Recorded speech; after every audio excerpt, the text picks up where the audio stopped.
약 자체는 위험한 게 아니에요. 근데 어디에 주사를 하고 어디에 주사를 하면 안 되는 데가 분명히 있거든요. 미용 시술에서는 거의 끝판에 부작용이 되는 실명까지 초래할 수 있습니다. 제가 알기로는 거의 돌릴 수 없습니다. 괴사 같은 경우에는 그래도 돌릴 수 있거든요. 제가 알기로 실명은 돌아오기가 좀 많이 힘들고요.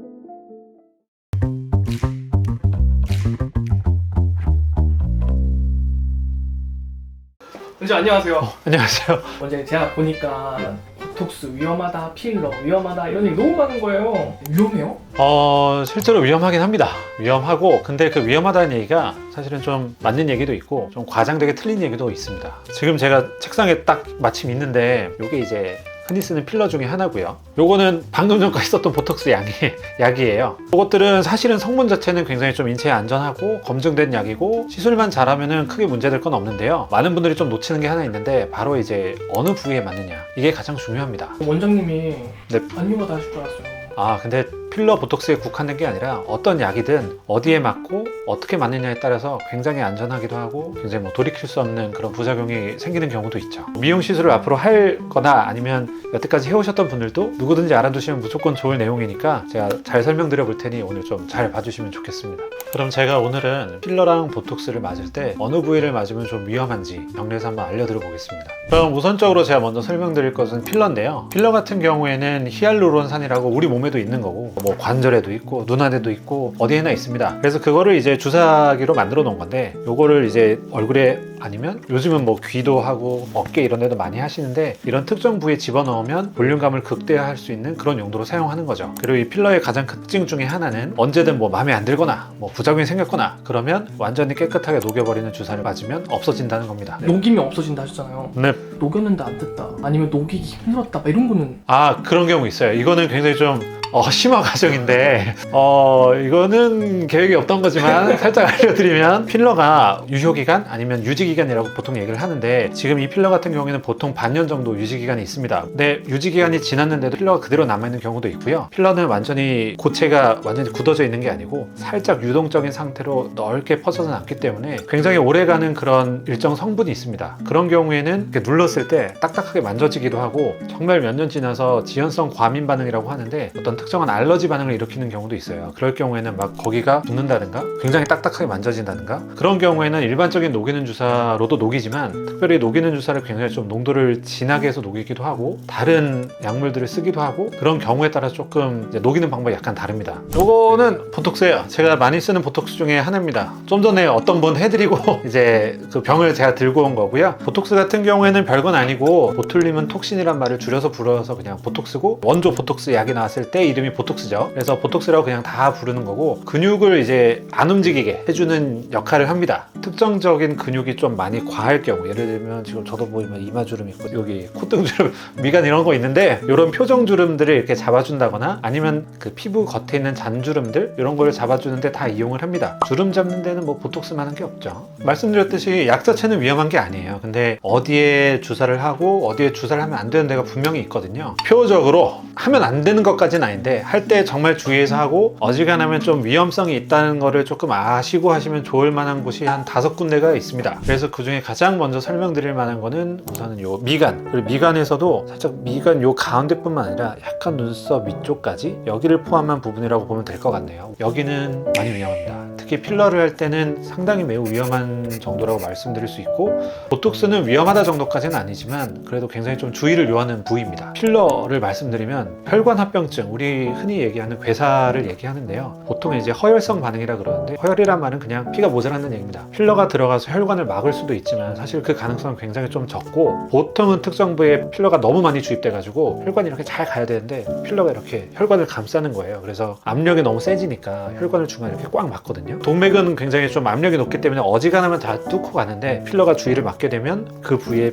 피가 안 가니까 이제 말씀드린 허혈성 반응이 맨 처음 생겼다가 그걸 안 풀어주면 점점 진행돼서 결국 괴사까지 가죠. 미간이라고 하면 해부학적으로 또 어려운 얘기가 여기를 눌러보시면은 중간에 하나 움푹 들어간 데가 있습니다. 그러면은 거기가 이제 동맥이 하나 이렇게 나와요. 이마필러 하시다가 보면은 콕콕 찌르다 보면 요 부근을 할 때 뜨끔하시는 경우 있어요. 여기서 나오는 신경을 쿡 찌를 때 보통 생기는 반응이고요. 여기서 나오는 들어가는 동맥이 하나 있고 얼굴 동맥이 이렇게 팔자 필러 타고 올라와서 하는데 이런 부위에 동맥이 워낙 많기 때문에 그리고 또 눈으로 들어간 동맥들이 여기 다 분포해 있거든요. 그래서 여기에 필러가 많이 쏠리게 되면 미용 시술에서는 거의 끝판에 부작용이 되는 실명까지 초래할 수 있습니다. 제가 알기로는 거의 돌릴 수 없습니다.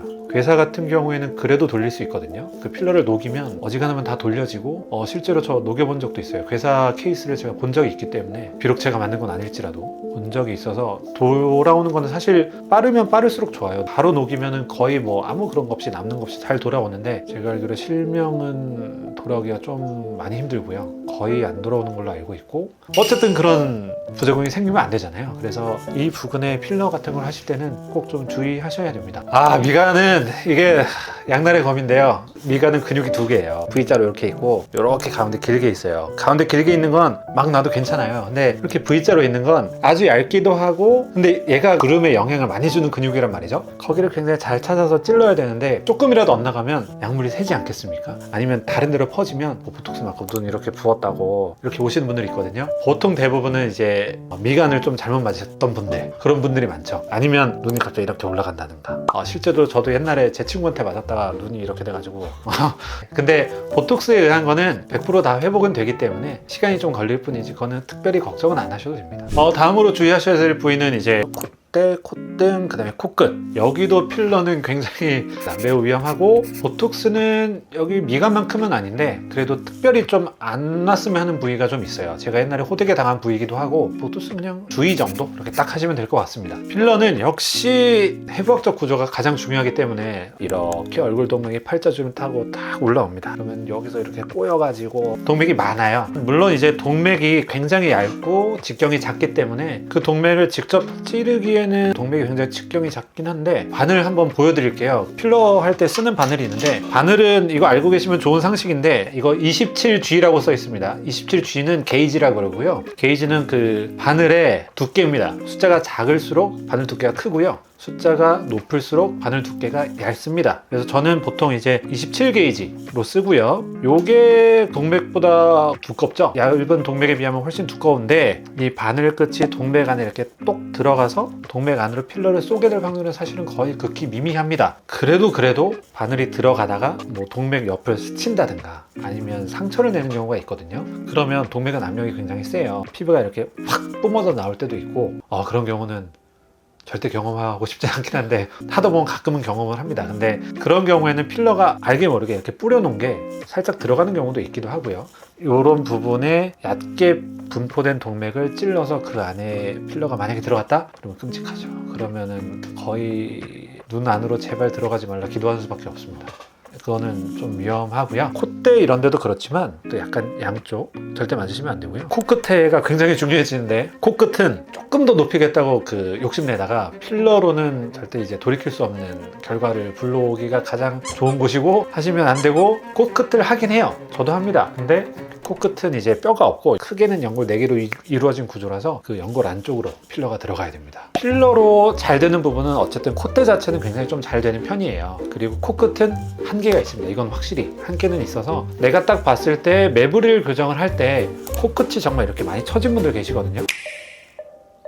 이건 내 영업 비밀인데 아무튼 그래서 이거는 잠깐만 요거는 콧대를 약간 올려주면서 코끝에도 살짝 해주는데 보톡스에 대해서 설명드리자면 보톡스는 이제 콧등 주름 막 이렇게 있는 거 다 놓는데요. 여기 그러니까 눈 앞꼬리 여기 놓으면은 부자연스러워지는 그런 정도가 아니라 눈이 안 떠지고 아무튼 난리 나요. 앞꼬리 쪽은 참 건드시지 않는 게 좋고 뭐 요런 데 바니주름, 뭐 토끼주름 그런 데는 맞으셔도 크게 문제될 건 없습니다. 눈 주변이 유명한 거예요. 다음은 눈밑인데요. 눈밑 같은 경우에는 오히려 필러는 그나마 뭐 한 주의 정도? 보톡스는 안 맞으시는 게 좋습니다. 눈밑 같은 경우에는 어떻게 생각하느냐에 따라서 좀 다른데 이거는 하시면 안 된다고 말하는 부위는 이 애교살 있는 부위, 눈 지방 있는 부위입니다. 보톡스를 그냥 먼저 말씀드리자면 잔주름 피겠다고 놔주세요 하면 안 됩니다. 펴지긴 펴지겠죠? 눈 여기 피부 자체가 다 펴지니까 눈 감고 뜨는데 굉장히 불편하고요. 많이 붓고요. 여긴 안 하시는 게 좋고, 애교살 많이 하시잖아요, 필러. 애교살 같은 경우에는 필러를 하게 되면 혈관 합병증 거의 없이 안전해요. 근데 좀 과하게 들어갔을 경우에는 피부가 얇다 보니까 필러가 아예 비쳐 보여요. 명현이라고도 하고 틴달 현상이라고 하죠. 그런 경우가 왕왕 있기 때문에 너무 그 피부 얇은 쪽에는 어지간하면 안 넣으시는 게 좋습니다.